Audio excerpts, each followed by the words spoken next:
You're listening to Titans of the Trades. I'm your host, Ryan England, author of Hire Better People Faster and creator of the CoreFit hiring system, a proven process to help growing companies attract and retain only the best. I'm on a mission to revolutionize the perception of the trades and elevate it to new heights. After growing up in a blue-collar family, my passion for making the trades cool again runs deep. If you're a titan in the industry and want to be on my show, stick around until the end and I'll reveal how you can be my next guest.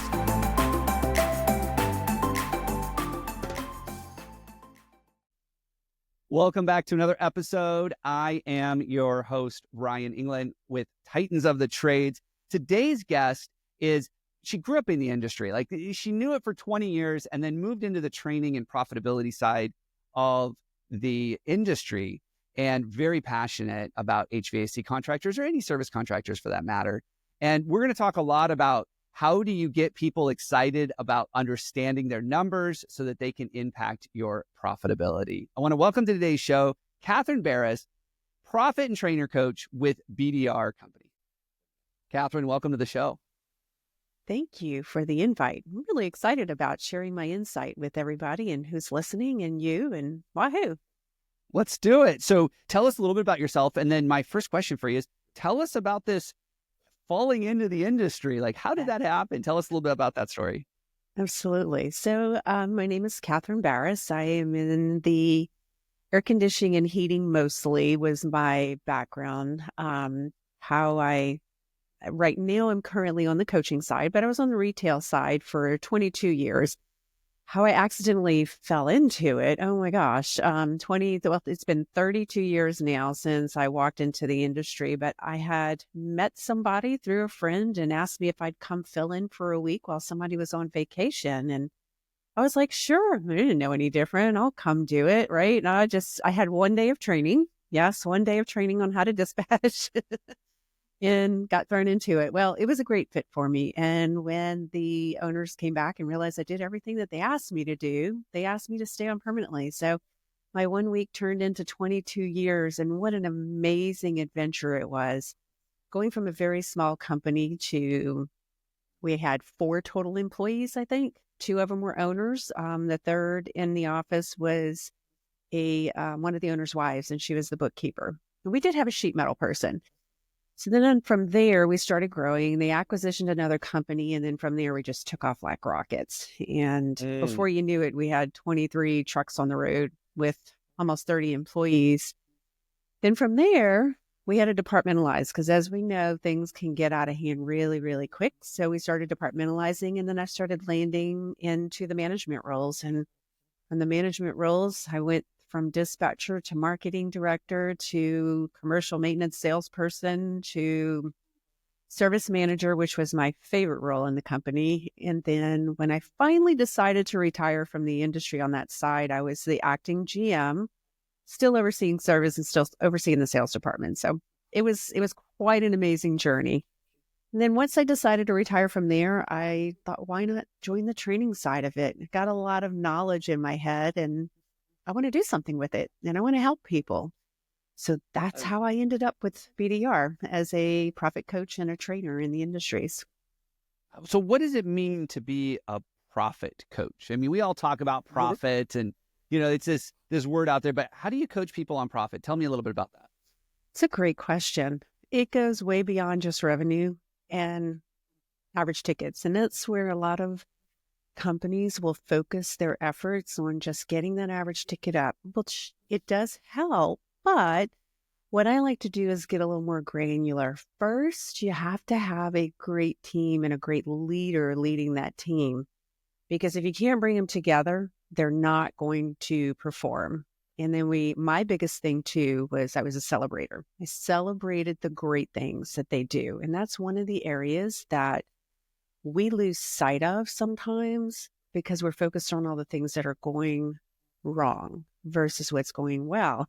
So once you get that going and you got people willing to follow you, then we start getting granular about, hey, you billed for 2 hours, but you were there for 4 hours. Doesn't matter what the average ticket is, or doesn't matter what the total ticket was for a job.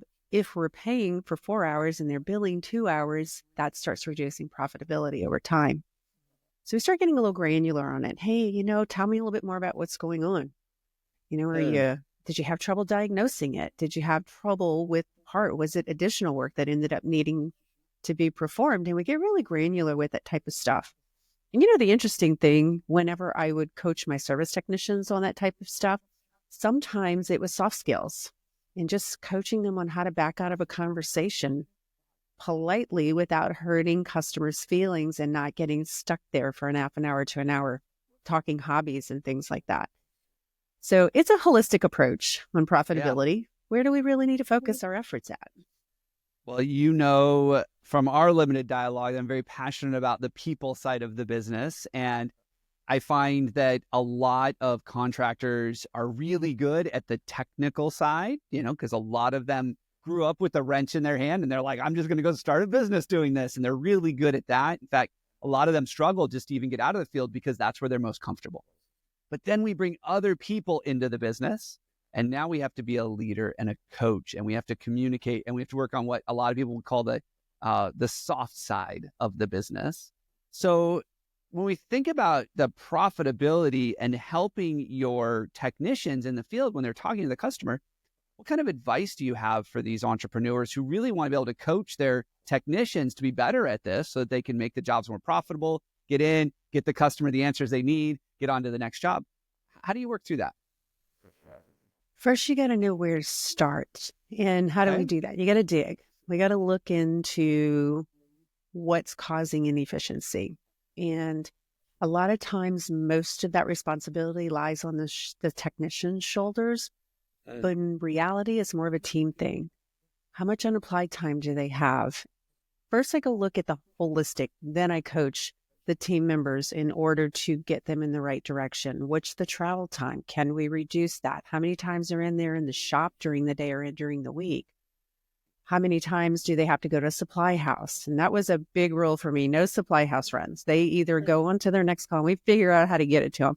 So there's a lot of key things that happen within the department that might not necessarily be all the technicians' fault. So we talk about it as groups, right? Let's look at this. This is not only am I reporting the score per se for a service technician, but the unapplied time. My dispatchers, my CSRs, they are what we call the revenue drivers, whereas my service technicians are the revenue producers, and they're only going to be able to produce in the amount of time that they're giving productivity opportunity.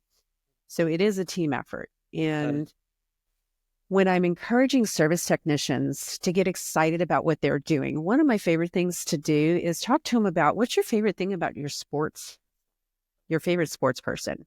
What do you know about your favorite quarterback? And they get all excited and they start talking about passing yards and fumble rate and interception rate, and they get all excited. What do you know about this? What do you know about that? Everybody follows stats in any kind of sports, whether it's NASCAR, football, baseball, there are stats. Without scoring and without stats, would we be watching this? No, we wouldn't. We might just have it on, but what fun is it, right? Well, then after I get them all excited about that in a group meeting, I start asking them, okay, what do you know about your own stats? And usually, what do you hear? Crickets. That's how I get them excited about wanting to know what their stats are. What are your average tickets? What is your average travel time? Which that's not necessarily on them, but what's your average time on a job? How are you talking to customers? How much time are we spending on them? Do we use scripting? Do we not use scripting? Do we make scripting our own? We do adopt it, things like that. So once I get them excited about the information, then I can start diving into what their actual scores are and how can we get better. And what do you do with the company that's not tracking that stuff? We figure out how to track it. Or has leadership that's not bought into, we need to track all of this stuff. How do you handle that? So that is tough. When they hire us to come in to be their coach, I always like to, and I had a service manager once tell me that the owner's not going to agree with this. And I said, well, the owner is investing money to be able to come in and to change things. So I have to convince the owners for the change first, right? And we approach it as a holistic. He might have a head coach. If I'm a service coach, I might have a head coach on the account. So my head coach will be coaching the owners and I'm coaching the managers and trying to get them to better understand. But I'll never forget one time I was on site with a client and it was my first trip there. I had been talking to him through virtual calls for a couple of months and I did my first on site with him. And they weren't necessarily tracking everything, but when I get into the computer with them, I said, show me your system. Let's go see what we can at least figure out.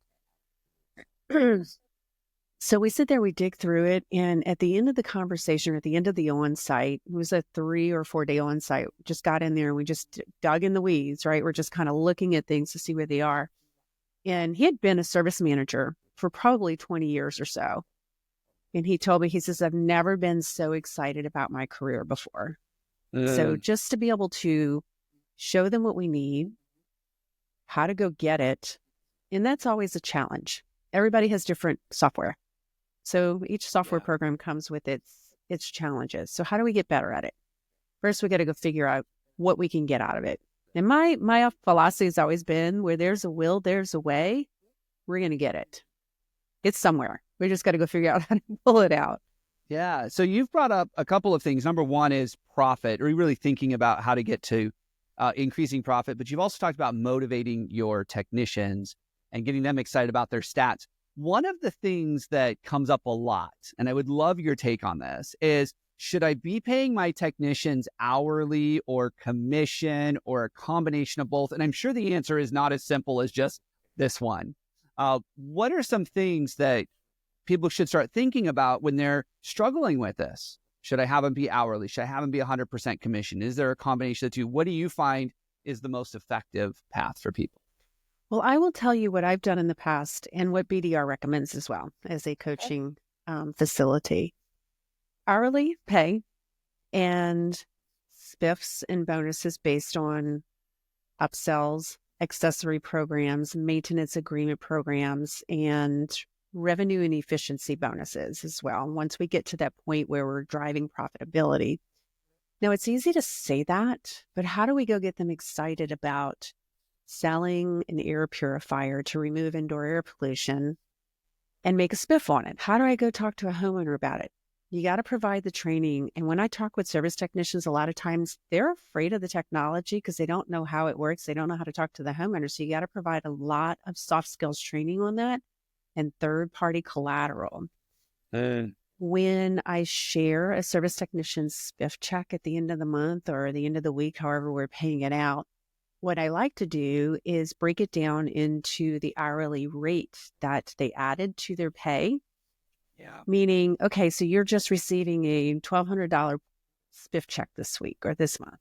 You just gave yourself a $10 an hour raise. And I show them that they control their pay rate by increasing their opportunity.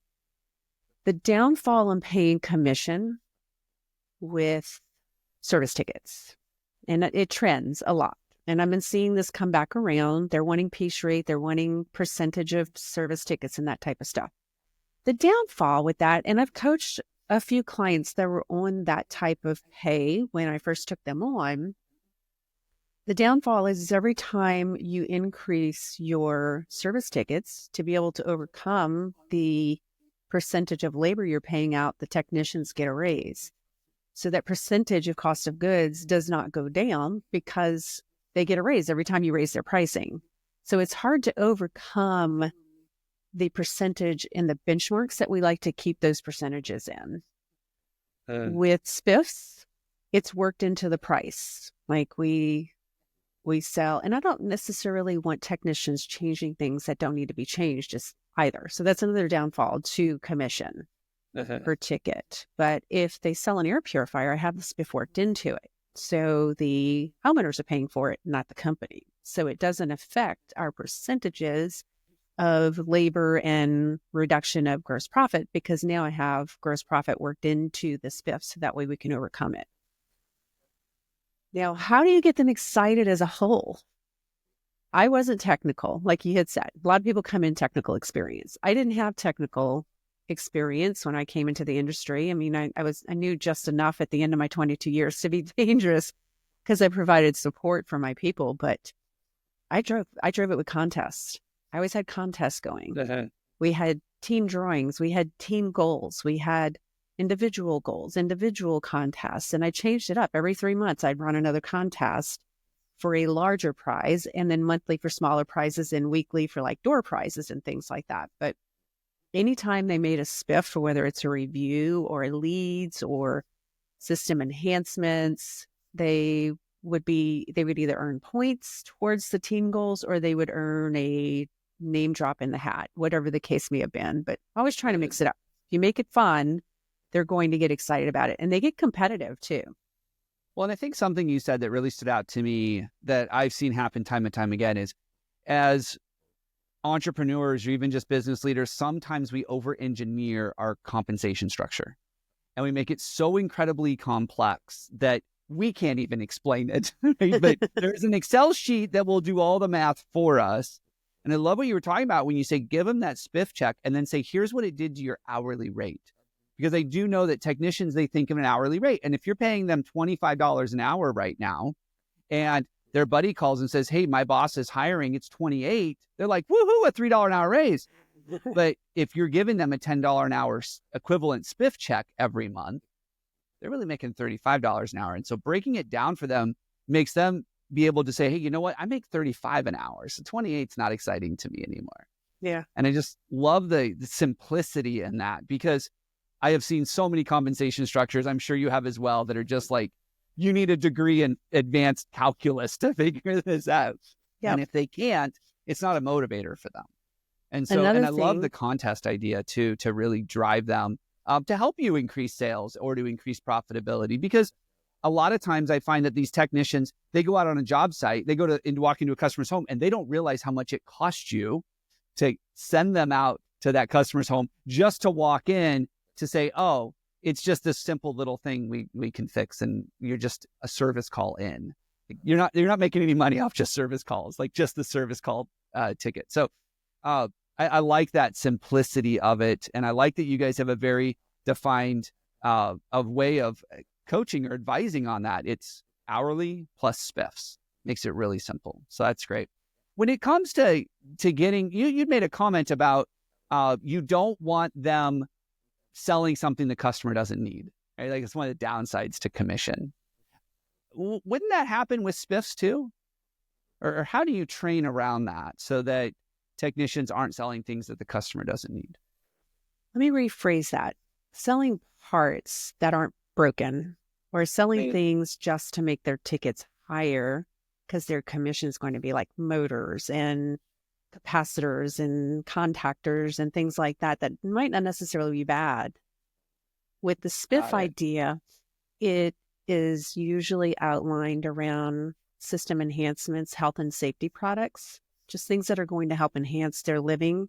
When we sell surge protectors, that's considered an insurance policy, versus I'm just going to change these parts just because I know that I'm going to make money off of it. So that's what I was more meaning. But yeah. No, I love the extra clarification, just in case, so you don't think about that. So I'm a big fan of IAQ.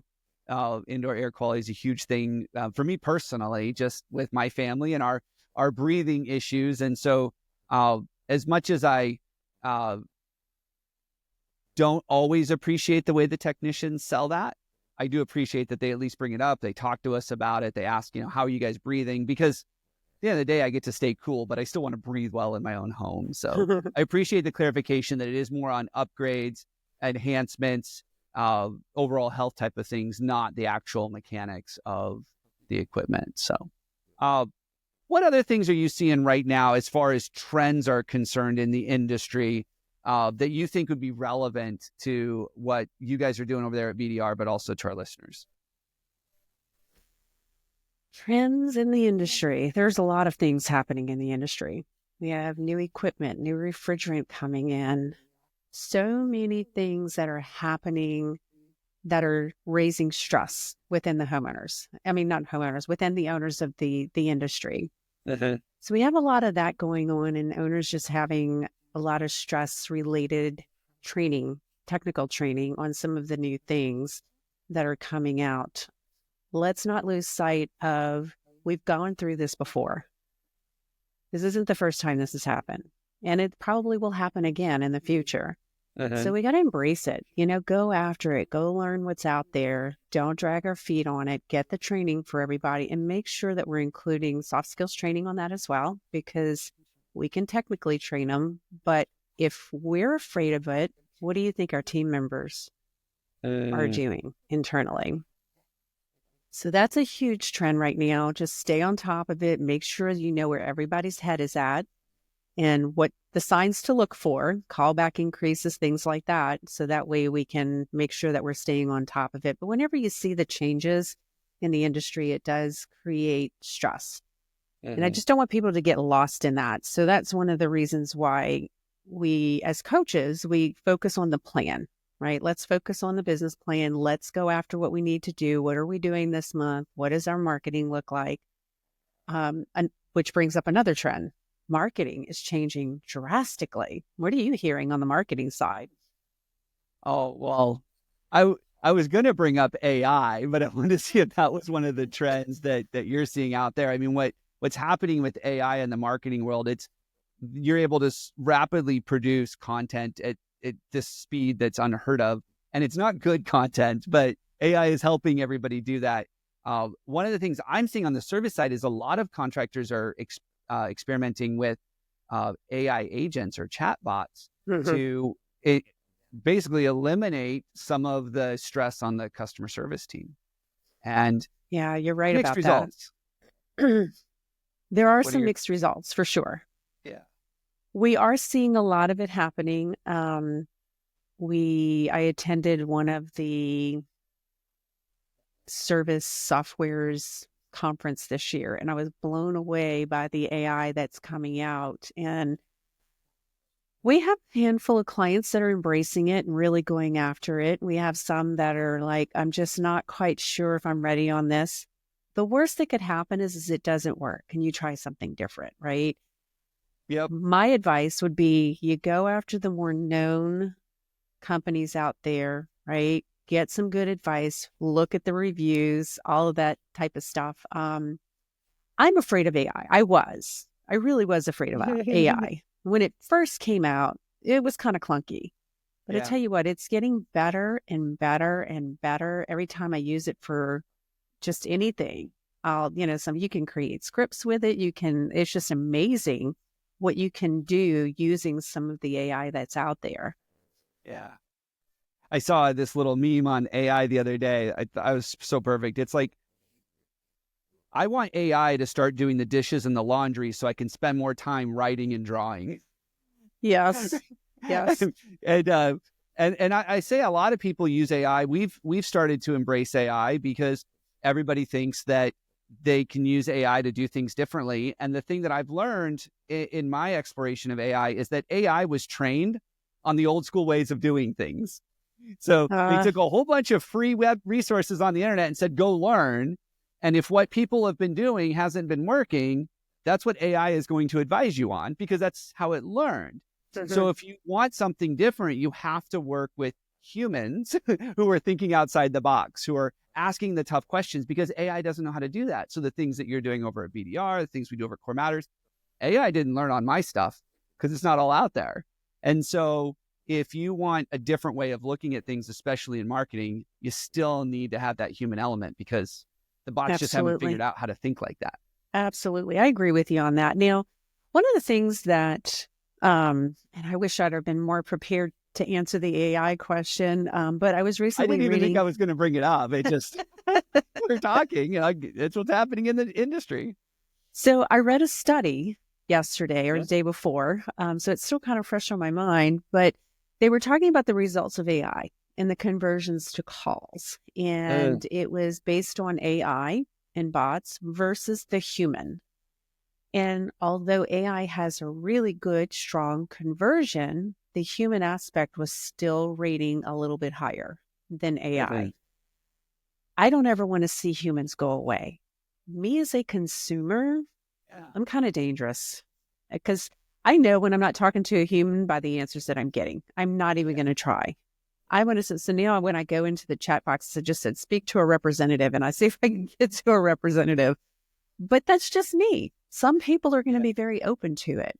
And that's one of the things that we try to coach our clients too, is you have to be open-minded. It can't be just about the way we think. It has to be about the way the consumers think and what their demands are. And there's a lot of AI coming into play that people are demanding. So how can we keep up with it, but still have that human interaction within the business as well? Yeah. What we've been advising people is that AI is a tool, just like Service Titan, just like your website. It's a tool. It doesn't replace people. It's never designed to replace people. But what it can do is it can support your people when they get stuck. There are ways that you can take your very simple old school knowledge base, or if you had your training manuals, and let AI help guide people to the right thing. Absolutely. But you still have the human element, because at the end of the day, when I'm having a problem with my unit and I call somebody or I hop online, I don't want to be treated like I'm talking to a bot. I want there to be someone that actually cares that my heat isn't working, and a bot doesn't care. And so I find that I want that human element, but I'm a little old school too. So yeah, I'm not the Gen Z that's out there that grew up with a device in their hands. So we'll see what happens with that. Catherine, this has been great. There's been a lot of things that we've talked about. We've talked about profitability, really thinking through what changes do you need to make inside of your business, and where do those changes need to happen? And then also, how do you motivate your people, and what kind of compensation plans are most effective? And then, of course, with the advent or invention of AI into our businesses, and it being so incredibly available right now, how do we deal with that emerging trend that is out there in the industry? Thank you so much. I know that your team is still working on an offer for our listeners, a way to connect, learn more about BDR. And if you're listening to this right now, when you get back to your office, check out the show notes. We will have a link in there to that, so you can at least learn more about Catherine and what she's up to over at BDR and what that team is all about. Catherine, thank you for being on the show. Absolutely. My pleasure. Thank you for having me.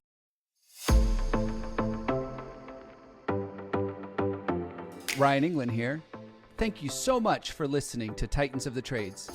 If you're a Titan in the construction, manufacturing, or skilled trades industry and would like to be a guest on my show, please visit podcast.corematters.com. If you found value in this interview, would you share this episode on social media? Just do a quick screenshot on your phone and share it with a friend, or post it on social. And if you know someone that would be a great guest, tag them on social media to let them know about the show and include the hashtag Titans of the Trades. I love seeing your posts and guest suggestions. We are regularly putting out new episodes and content. To make sure you don't miss any episodes, click the subscribe button. Your thumbs up, ratings, and reviews go a long way to help promote the show and get me one step closer to solving the labor crisis facing the industry. Want to know more about how we're doing that? Go to our website or follow me on LinkedIn. Thanks for listening.